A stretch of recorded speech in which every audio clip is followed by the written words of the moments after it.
Hiç etrafınızdaki bazı insanlara bakıp nasıl bu kadar iyi iletişimciler olduklarını kendi kendinize sorguladınız mı? Sorgulamadınız mı? Sorgulamışsınızdır ya. Eğer öyleyse insanlarla iletişiminizi daha iyi bir hale getirmeyi hedef alan oynatma listemizin ilk videosuna hoş geldiniz.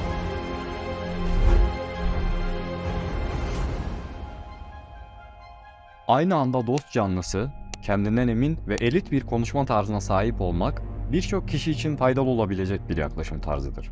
Konuşmanızı yaparken hem samimi hem de kendinizden emin bir yaklaşım tarzı sergilemek, karşınızdaki insana sizin hakkınızda olumlu hisler bırakma yönünde fazlasıyla yardımcı olacaktır. Robert Greene, İktidar adlı kitabının 4. yasasında şöyle belirtir: her zaman gerekenden daha azını söyleyin. Robert Greene kitabında bu ve bunun gibi 48 farklı kuraldan bahseder. Ancak bunların tamamına katıldığımı ve uygulanması gerektiğini söyleyemem. Bu noktada bilmeniz gereken bir şey vardır ki, o da kötü adamı yenmek için onun bildiklerini ve hatta onun bildiklerinden daha fazlasını bilmeniz gerektiğidir. Bu söylediğimin anlamını gerçekten anlayıp bunu gerçekleştirmek adına somut adımlar attığınızda, ki bu adımlara ileriki videolarımda da değineceğim, karşılaştığınız zor durumların karşısında size ne uygulanmaya çalışıldığını, bunun arkasında ne yattığını ve bu sorunları çözmeye yönelik neler yapabileceğinizi biliyor olacaksınız. Asıl konuya girmeden önce sizlere birkaç şeyden bahsetmek istiyorum. Yıllardır insanlara yardım edecek bir kanal oluşturmayı düşünüyordum.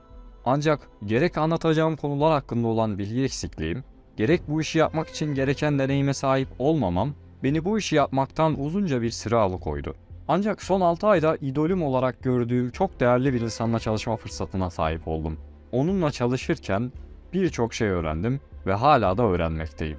Kanalımda herhangi bir konu hakkında içerik üretirken bunu size en iyi şekilde nasıl anlatabileceğimi, sizlerin bunları uygularken iyi veya kötü neler hissedeceğinizi, bu hissiyatlara karşı neler yapabileceğinizi ve anlatılan konu her neyse gerçek hayatta uygulamaya yönelik teşvikleri videonun içine dahil etmeye çalışıyor olacağım.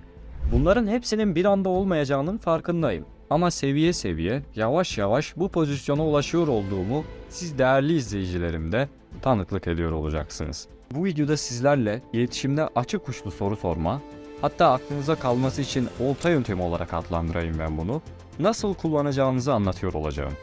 Ancak işin derinlerine inersek, konuşma yaparken yalnız başına bu taktiği kullanmanın yeterli olmadığını görürüz. Neden yeterli değil peki? Hemen anlatayım. Konuşma esnasında size vereceğim bu yöntemi kullanmak gayet önemli bir faktördür.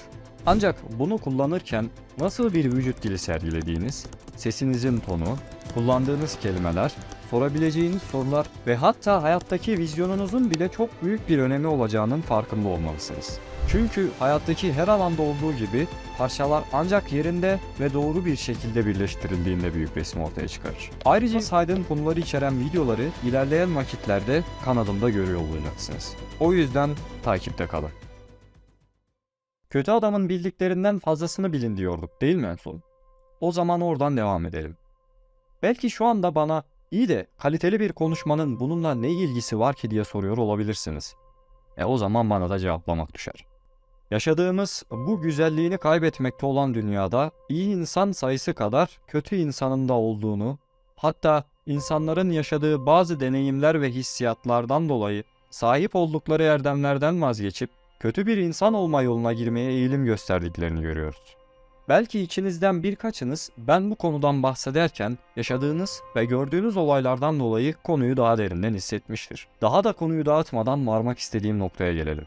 Siz her ne kadar temiz kalbiniz ve iyi niyetinizle insanlara güzel bir yaklaşım tarzı sergilemek isteseniz bile, dünyada varlığını sürdürmekte olan kötü niyetli, amaçları insanları yönetmek ve üzerlerinde üstünlük kurarak kendilerini yüceltmek olan birçok yaratıkla karşılaşacaksınız.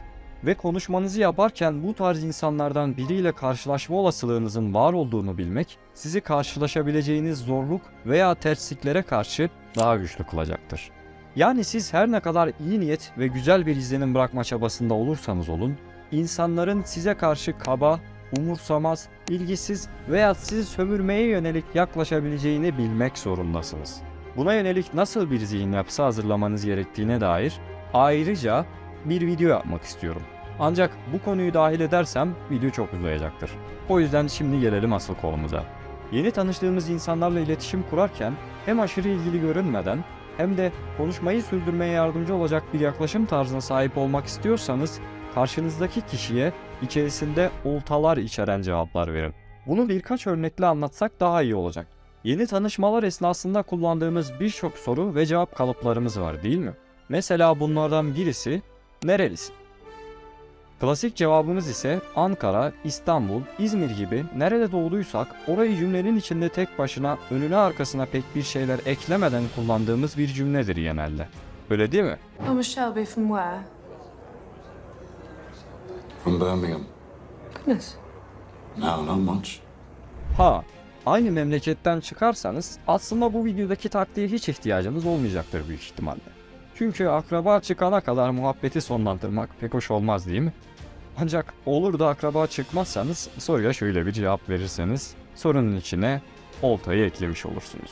Doğma büyüme Ankaralıyım ben de. Bu şehrin manzarasından, gezip gördüğüm yerlerden ve hissiyatından oldum olası hep memnun kalmışımdır. Böyle bir cümle kurduğunuzda cümleye birkaç adet olta atmış oluyorsunuz.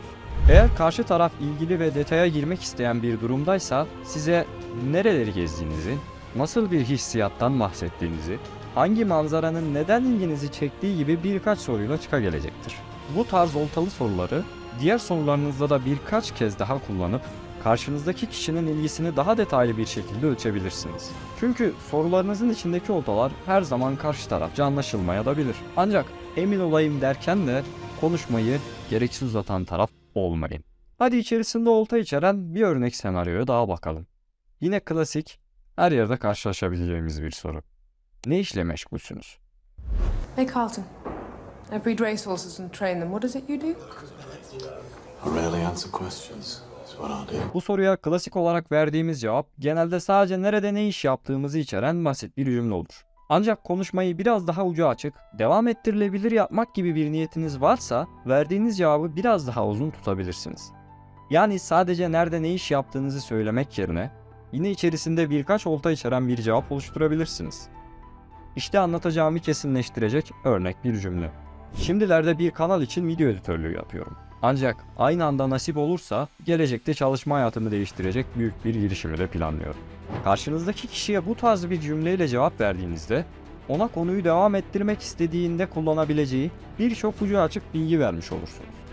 Eğer alıcı konuyu devam ettirmek isterse kiminle çalıştığınız, bu işi nasıl aldığınız veya ilerideki girişiminizin ne olduğu hakkında sorular sorabilir. Ancak cevabınızı verirken de dikkat edin. Başlangıçta gereğinden fazlasını içeren ve özel hayatınızı ifşa edecek cevaplar sizlere hiç yararlı olmayacaktır. Unutmayın, soruyu sorarken de, cevap verirken de neler hakkında konuşmak istediğinizi belirlemek sizin elinizde. Aslında burada basit bir sebep-sonuç ilişkisiyle karşılaşıyoruz. Verdiğiniz cevaplardaki ucu açık kısımlar sizi rahatsız edecek sorulara ya da paylaşıp genişletmek istediğiniz sorulara yol açabilir. Bunları planlamak ise tamamen size kalmış. O yüzden cevaplarınızı verirken cümlelerinizi ileride nelere yol açabileceğini düşündükten sonra kurmak çok daha mantıklı bir yaklaşım tarzı olabilir.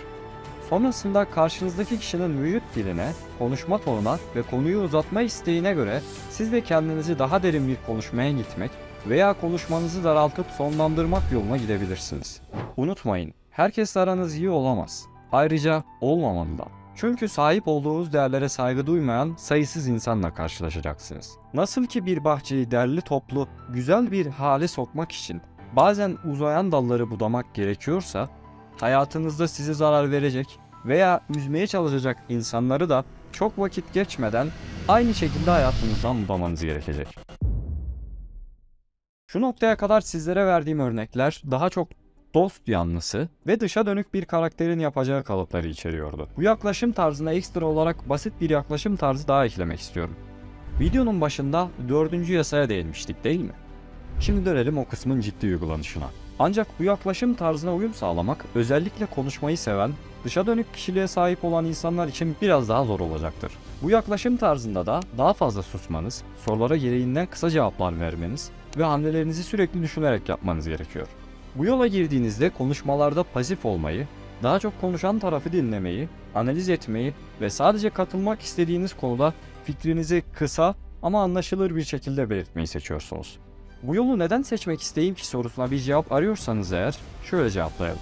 Bazen yeni girdiğiniz ortamlarda veya yeni tanıştığınız insanlarda yolunda olmayan bir şeyler sezebilirsiniz. Veya her şey yolunda olsa bile daha kendinden emin adımlarla bu kişi veya grubu tanımak istiyor olabilirsiniz. İşte bu senaryoda karşınızdaki kişiyle iletişim halindeyken cevaplarınızı az ama öz bir şekilde tutup araya bir mesafe koyarak daha temkinli bir şekilde iletişiminizi sürdürüyor olacaksınız. Şöyle bir baktığımızda bu yaklaşım tarzına aslında ilk yaklaşım tarzının daha pasif ve üzerinde oynanma yapılmış hali diyebiliriz. O zaman sizlere bu videonun uygulanabilir alıştırmasını veriyorum. Bundan sonraki konuşmalarınızda insanlara sizlere sorabileceği klasik sorular ve bunlara verebileceğiniz içerisinde konuşmayı devam ettirebilecek oltalar içeren cevaplar düşünün. Ve konuşmayı yaparken bu düşünüp oluşturduğunuz cevapları kullanmaya çalışın. Bunu başarabildiğinizde ise konuşmalarınızdaki oluşacak devasa değişimlere hazır olun. Unutmayın, iyi niyetli sorulara karşı aldığınız insan dışı cevaplar sizin değil, onların sorunudur. Sizleri bu topluluğun erken katılımcıları olarak görmek istiyorum. Sizin desteğiniz hem kanalın gelişmesini hem de başka insanların da bu yararlı bilgilerden faydalanmasını ve büyük bir topluluk olmamızı sağlayacaktır. Takipte kalın.